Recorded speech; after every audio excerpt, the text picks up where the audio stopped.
காலையும் மாலையும் அல்லேலூயா. கிறிஸ்துவுக்குள் பிரியமானவர்களே, உங்கள் யாவருக்கும் மீட்பெரும் இரட்சகருமாகிய இயேசு கிறிஸ்துவின் இனிதான நாமத்தினாலே உங்கள் அனைவருக்கும் என் அன்பின் வாழ்த்துக்களை தெரிவித்துக் கொள்ளுகிறேன். அருமையான மனமகிழ்ச்சியான இந்த காலை பொழுதிலே சமயத்திற்கேற்ற வார்த்தை என்கிற நிகழ்ச்சியின் மூலமாக கர்த்தருடைய வார்த்தைகளை பகிர்ந்து கொள்வதில் மிகுந்த சந்தோஷப்படுகிறேன். இந்த நாள் உங்களுக்கு மிகுந்த ஆசீர்வாதமாக இருக்கும்படி உங்களை மனதார வாழ்த்துகிறேன். கர்த்தர் மகிமைப்படுவாராக. கர்த்தருக்கு ஸ்தோத்திரம். இந்த நாளிலும் கூட உங்களுக்காக ஒரு வேத வசனத்தை வாசித்து உங்களுக்காக ஜெபிக்க விரும்புகிறேன். உபாகமம் 1 அதிகாரம் அதனுடைய 29வது வசனத்தை வாசிப்போம். அப்பொழுது நான் உங்களை நோக்கி, நீங்கள் கலங்காமலும் அவர்களுக்கு பயப்படாமலும் இருங்கள். கர்த்தருக்கு ஸ்தோத்திரம். என் கண்பான தேவ பிள்ளைகளே, இந்த காலை பொழுதிலே கலங்காமலும் பயப்படாமலும் இருங்கள் என்கிற தலைப்பில் கர்த்தருடைய வார்த்தைகளை நாம் சிந்திக்க போகிறோம். ஆண்டவர் நமக்கு உதவி செய்வாராக.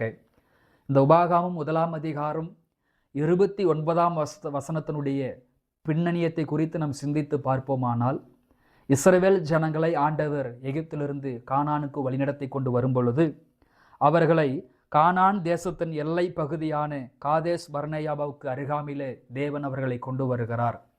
அந்த காதேஸ் பர்னேயா என்கிற அந்த இடத்துல வந்து அவர்கள் இருக்கும் பொழுது ஸ்தோத்திரம், அங்கே நடந்த ஒரு காரியம் என்னன்னு பார்த்தீங்கன்னா, இஸ்ரவேல் ஜனங்கள் அந்த தேசத்திற்குள் போவதற்கு முன்பதாக, அதாவது கானான் தேசத்திற்குள் பிரவேசிப்பதற்கு முன்பதாகவே அந்த தேசம் எப்படிப்பட்ட தேசம், வழிகள் எப்படிப்பட்டது, நல்ல தேசம்தானா என்று சொல்லி வேவு பார்ப்பதற்காக ஒரு கோத்திரத்திற்கு ஒரு நபரை தேர்ந்தெடுத்து 12 பேரை அனுப்பி வைக்கிறாங்க. இவர்கள் போய் தேசம் எங்கிலும் சுற்றி பார்த்து நல்ல கனிகள் எல்லாம் எடுத்து கொண்டு வருகிறார்கள். இந்த இடத்துல அவங்க சொல்லுகிற ஒரு காரியம், தேசம் நல்ல தேசம்தான், ஆண்டவர் நமக்கு தரப்போகிற வாக்குத்தத்த தேசம் கானான் தேசம் நல்ல தேசம்தான். ஆனால் அவர்கள் நம்மை பார்க்கலும் பலசாலிகள், நம்மை பார்க்கலும் தைரியசாலிகள், அவர்களை நம்மால் ஜெயிக்க முடியாது, அவர்களை நம்மால் மேற்கொள்ள முடியாது, நிச்சயமாக நம்ம தோற்று போவோம் என்று சொல்லி அநேகர் பேசுகிறாங்க. அதில் யோசுவா காலேபெல்லாம் ஸ்தோத்திர பாசிட்டிவாக தான் பேசுகிறாங்க. இதெல்லாம் அந்த இடத்துல அவிசுவாசமாக முறுமுறுப்பாக பேசுகிறாங்க. அவர் ஜெயிக்க முடியாது, மேற்கொள்ள முடியாது என்கிற வார்த்தையை கேட்ட உடனே பாளையத்திற்குள்ளே ஜனங்களுக்குள்ளே ஒரு கலகம் உண்டாகிறது, ஒரு தூசிப்பு அந்த இடத்துல உண்டாகிறது. விரோதிக்கிறார்கள். மோசேக்கு விரோதமாக ஜனங்கள் எழும்புகிறார்கள், தெய்வத்திற்கு விரோதமாக ஜனங்கள் பேசுகிறார்கள், முறுமுறுக்கிறார்கள், அவிசுவாசமாக பேசுகிறார்கள். அப்பொழுது மோசே ஜனங்களை அமைதியாக இருக்கும்படி, ஜனங்களுக்கு உற்சாகமூட்டுகிற வார்த்தைகளை பேசும்படியாக ஒரு வார்த்தை சொல்லுகிறார். இந்த சமயத்திலே நீங்கள் கலங்காமலும் பயப்படாமலும் இருங்கள். கர்த்தருக்கு ஸ்தோத்திரம். ஒருவேளை இந்த இஸ்ரவேல் ஜனங்கள் அந்த தேசத்தின் நிலைமையை கேட்டு சூழ்நிலையை கண்டு பயந்தது போல, முறுமுறுத்தது போல, ஒருவேளை கலங்கினது போல, பயப்பட்டது போல நீங்கள் கூட இந்த காலை பொழுதில் ஏதோ ஒரு சூழ்நிலையை கண்டு, ஏதோ ஒரு தேவைகளை கண்டு, ஏதோ ஒரு மனிதனை கண்டு, ஏதோ ஒரு பிரச்சனையை கண்டு மிகுந்த கலக்கத்தோடும் பயத்தோடும் இந்த வார்த்தைகளை கேட்டுக்கொண்டிருக்கிறீர்களோ, பரிசுத்த ஆவியானவர் உங்களுக்கு சொல்லுகிற வார்த்தை இதுதான், கலங்காமலும் பயப்படாமலும் இருங்கள். ஸ்தோத்திரம். எதை குறித்தும் கலங்காமலும் பயப்படாமல் இருங்கள். இதுவரைக்கும் நடத்தின தெய்வம் உங்களை நடத்துவார். அப்படி ஒருபோதும் உங்களை கைவிட மாட்டார். உங்களை திக்கற்றவர்களாக தேவன் விடமாட்டார், உங்களை கைவிட மாட்டார். அப்போ மோசே சொல்லுகிற காரியம் இதுதான், கலங்காமலும் பயப்படாமலும் இருங்கள்.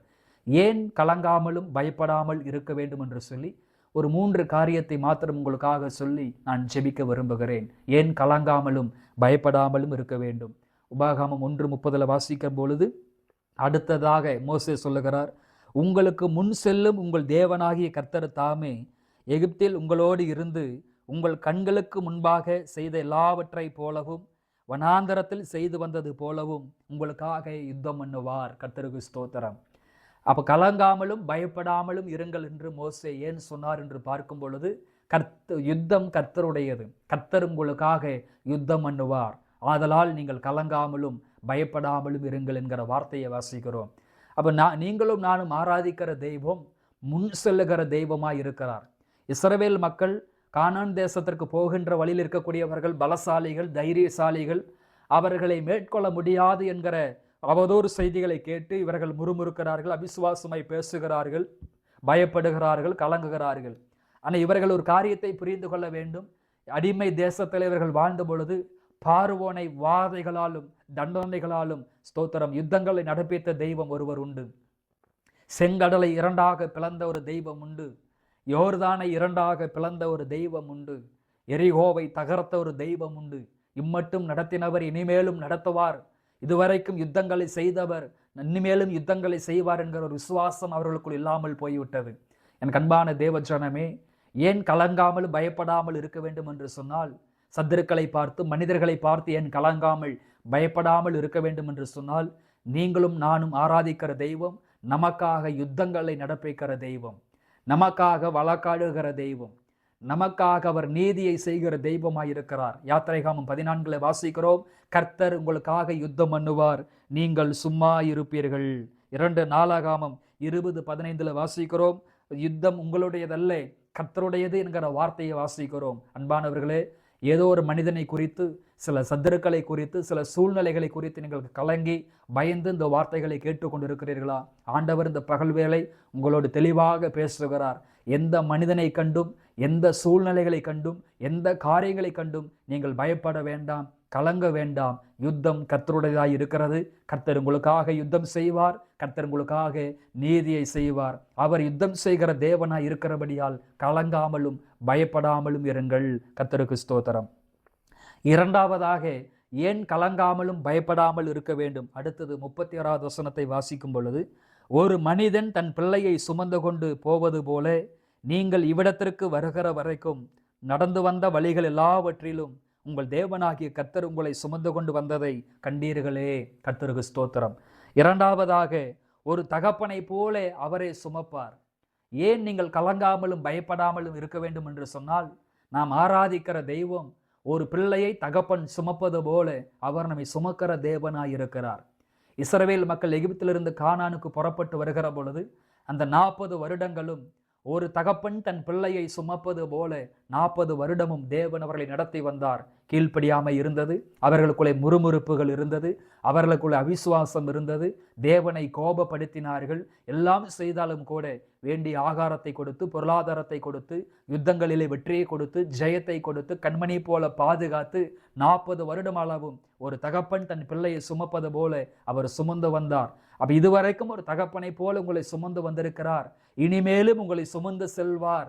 ஆதலால் கலங்காமலும் பயப்படாமலும் இருங்கள் என்று மோசே மூலமாக வார்த்தைகள் வெளிப்படுகிறது. அப்ப எனக்கு அன்பான தேவ ஜனமே, இந்த காலை பொழுதிலே ஒருவேளை எதிர்காலத்தை குறித்து, பிள்ளைகளை குறித்து, பண தேவைகள், பொருளாதார தேவைகளை குறித்து, எதிர்மறையான சூழ்நிலைகளை குறித்து கலங்கி போய் இந்த வார்த்தைகளை கேட்டுக்கொண்டு இருக்கிறீர்களோ, கலங்க வேண்டாம், பயப்பட வேண்டாம்.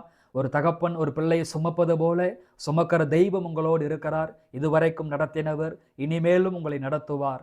இம்மட்டும் ஆதரித்தவர் இனிமேலும் உங்களை ஆதரிப்பார். இதுவரைக்கும் உங்களை போஷித்தவர் இனிமேலும் போஷிப்பார். கர்த்தருக்கு ஸ்தோத்திரம். அப்ப முதலாவதாக, யுத்தம் கர்த்தருடையதாய் இருக்கிறபடியால் கலங்காமலும் பயப்படாமலும் இருங்கள். இரண்டாவது, அவரே ஒரு தகப்பனை போல உங்களையும் உங்கள் குடும்பத்தையும் பிள்ளைகளையும் சுமந்து வருவதால் நீங்கள் கலங்காமலும் பயப்படாமலும் இருங்கள். கர்த்தருக்கு ஸ்தோத்திரம். மூன்றாவதாக ஒரு வசனத்தை உங்களுக்காக நான் வாசிக்க விரும்புகிறேன். 1 நாளாகாமம் 28ஆம் அதிகாரத்திற்கு வருவோம். 1 நாளாகாமம் 28ஆம் அதிகாரம் 20வது வாக்கியத்தை வாசிப்போம். தாவீது தன் குமாரனாகிய சாலமோனை நோக்கி, நீ பலங்கொண்டு தைரியமாயிருந்து இதை நடப்பி, நீ பயப்படாமலும் கலங்காமலும் இரு. தேவனாகி கர்த்தர் என்னும் என் தேவன் உன்னோடு இருப்பார். கர்த்தருடைய ஆலயத்தை கட்டுகிறதற்கடுத்த சகல கிரியைகளையும் நீ முடித்து தீரு மட்டும். அவர் உன்னை விட்டு விலகவும் மாட்டார், உன்னை கைவிடவும் மாட்டார். கர்த்தருக்கு ஸ்தோத்திரம். தாவீது கர்த்தருக்காக ஒரு ஆலயத்தை கட்ட விரும்பினார். ஆனால் ஆண்டவர் சொன்னார், நீ ஆலயத்தை கட்ட வேண்டாம், உன் கர்ப்பப்பிறப்பாகிய சாலமோன் அந்த ஆலயத்தை கட்டுவான் என்று ஆண்டவர் சொன்னார். அப்ப சாலமோன் அந்த ஆலயத்தை கட்டுகிற காரியத்தை நடைமுறைப்படுத்துகிற அந்த காலகட்டங்கள் வரும்பொழுது தேவ மனிதனாகிய தாவீது ஒரு வார்த்தையை சொல்லுகிறார், நீ பயப்படாமலும் கலங்காமலும் இந்த ஆலயத்தை கட்டுகிற காரியத்தை நடப்பி, அந்த ஆலயத்தை கட்டி முடிக்கிற வரைக்கும், அந்த கிரியைகளை நீ முடிக்கிற வரைக்கும் என் தேவனாகிய கர்த்தர் உன்னோடு இருப்பார். அவர் உன்னை விட்டு விலகவும் மாட்டார், கைவிட மாட்டார் என்று சொல்லி தீர்க்கமாய் பேசுகிறார். அப்ப மூன்றாவதாக, விலகாத தேவன் கூட இருக்கிறார். என்றைக்குமே நம்மை விட்டு விலகாத தேவன். இதோ பூமியின் கடைசி பரியந்தமும் நான் உங்களுடனே கூட இருக்கிறேன். நான் உங்களை விட்டு விலகுவதும் இல்லை, உங்களை கைவிடுவதிலும் என்று சொன்ன தேவன் சொல்லுகிறார், நான் உங்களோட கூட இருப்பேன். அப்ப தாவீது ஒரு வார்த்தையை சொல்லி தன்னுடைய மகனை திடப்படுத்துகிறார், பலப்படுத்துகிறார். இந்த வேலையை முடிக்கிற வரைக்கும், இந்த காரியத்தை முடிக்கிற வரைக்கும் தேவனாகிய கர்த்தர் உன்னோடு இருப்பார். உன்னை மனிதன் விலகுவது போல உன்னை விட்டு விலக மாட்டார். மனிதன் கைவிடுவது போல் அவர் கைவிட மாட்டார். அவர் கூட இருப்பார் என்று சொல்லுகிறார். ஒருவேளை இந்த பகல் வேளையிலே ஏதோ ஒரு காரியத்தை நீங்க ஆரம்பிச்சிட்டீங்க, ஏதோ ஒரு காரியத்தை நீங்க நடத்தி வர்றீங்க, முயற்சி எடுத்து பண்ணி வர்றீங்க. ஆனால் அநேகர் அதை கைவிட்டுட்டாங்க. ஒத்தாசை நின்று போனது, மனித சகாயம் நின்று போனது. அநேகர் உங்களை கைவிட்டு இருக்கலாம், விலகி போயிருக்கலாம், யாருமே இங்க கூட இல்லாமல் இருக்கலாம். ஆனா யார் உங்களை விட்டு விலகி போனாலும் உங்களை அழைத்தவர் உங்க கூட இருக்கிறார். அபிஷேகித்தவர் உங்களோடு இருக்கிறார். உங்களை கரம் பிடித்தவர் உங்களோடு இருக்கிறார். பெயர் சொல்லி அழைத்து அறிந்திருக்கிறேன் என்று சொன்னவர் உங்களோடு இருக்கிறார். அவர் மரண பரியந்தமும் உங்களை விட்டு விலக மாட்டார். அதனால் எதை குறித்தும் கலங்க வேண்டாம், எதை குறித்து நீங்கள் பயப்பட வேண்டாம். அந்த காரியத்தை நீங்கள் செய்து முடிக்கிற வரைக்கும், அந்த திட்டத்தை நீங்கள் நிறைவேற்றி முடிக்கிற வரைக்கும், அந்த பிரயாசத்தை நிறைவேற்றி முடிக்கிற வரைக்கும் ஆண்டவர் உங்களை கைவிடவே மாட்டார். உங்களை விட்டு அவர் விலகவே மாட்டார். கர்த்தருக்கு ஸ்தோத்திரம். 1 பேதுரு 3:14 சொல்லுகிறது, நீதி நிமித்தமாக நீங்கள் பாடுபட்டால் பாக்கியவான்களாய் இருப்பீர்கள். அவர்களுடைய பயமுறுத்துதலுக்கு நீங்கள் பயப்படாமலும் கலங்காமலும் இருந்து கர்த்தராகிய தேவனை உங்கள் இருதயங்களிலே பரிசுத்தம் பண்ணுங்கள். ஒருவேளை நீதியாய் வாழ்கிறதுனாலே, பரிசுத்தமாய் வாழ்கிறதுனாலே, ஆண்டவருக்கு உண்மையாய் வாழ்கிறதுனாலே, விசுவாசத்தோடு வாழ்கிறதுனாலே நீங்க நிறைய அவமானங்களை சந்திக்கிறீங்க, நிந்திக்கப்படுறீங்க, தூசிக்கப்படுறீங்க, ரொம்ப உண்மையா இருக்கிறதுனால பாதிக்கப்படுறீங்க.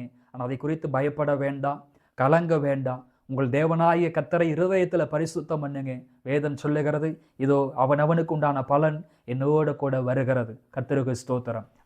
உங்களுக்கு உண்டான பலன் உங்களோடு வருகிறது. உங்கள் கண்ணீருக்கும், உங்கள் பெருமூச்சுக்கும், உங்கள் மன்றாட்டுக்கும், உங்கள் ஜெபத்திற்கும், உங்கள் விசுவாசத்திற்கும் உண்டான பலனை ஆண்டவர் நிச்சயமாக தருவாராக. அப்ப ஏன் பயப்படாமலும் கலங்காமலும் இருக்க வேண்டும்? யுத்தம் கர்த்தருடையது.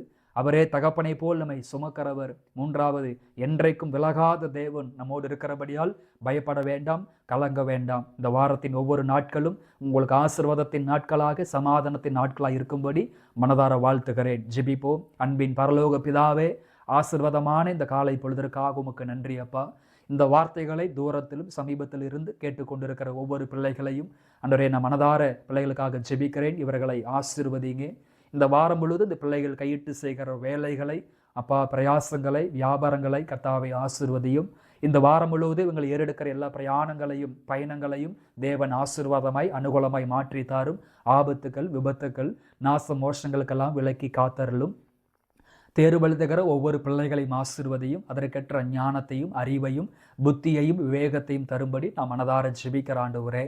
அப்பா, வியாதியோடு பலகீனத்தோடு இருக்கிற பிள்ளைகளுக்காக ஜெபிக்கிறேன். சிரசு முதல் பாதம் வரை சுகமளிக்கிற வல்லமை, சுகமளிக்கிற அபிஷேகம் வெளிப்படட்டும். வியாதிகள் சுகமாகட்டும்.